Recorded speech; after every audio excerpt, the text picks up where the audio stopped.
President Trump is calling on the Senate to slash the filibuster to reopen the government after a months-long shutdown.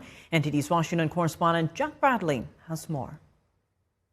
Open up the country and we'll meet very quickly, but they have to open up the country. President Trump is calling on the Senate to slash the 60-vote requirement, known as the filibuster, and pass a government funding bill to reopen the government. Trump wrote on Truth Social late last night, "It is now time for the Republicans to play their Trump card and go for what is called the nuclear option.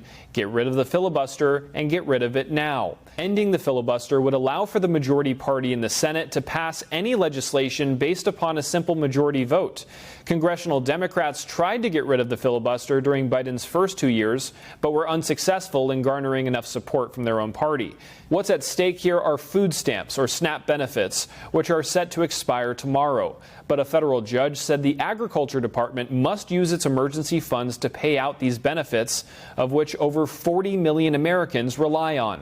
All the Democrats have to do is say, let's go. I mean, they don't have to do anything. They don't have to agree. All they have to do is say, the government is open.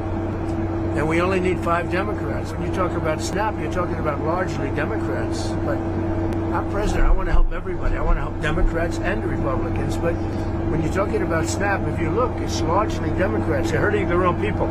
Other areas feeling the weight of this government shutdown are air traffic controllers, who recently received a $0 paycheck, many of them not showing up to work and working other jobs to make ends meet. That's driving a lot of flight cancellations and delays. Several leaders of unions representing pilots, air traffic controllers, and other travel unions were at the White House yesterday, and they called on the Senate to side with Republicans in passing the continuing resolution, which extends current levels of government funding.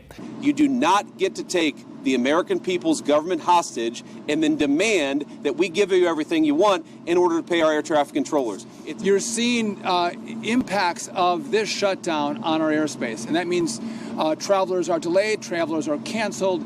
It has real problems. Pass a clean CR, get to the table, negotiate a deal. Do not put working people in the middle of a problem they should not be in there. It is time to pass a clean CR. Use that as the opportunity to get into a room behind closed doors and negotiate hard on the real and substantive issues that the American people want our politicians on both sides of the aisle to solve. Meanwhile, the State Department just added Nigeria to a watch list for violating religious freedom.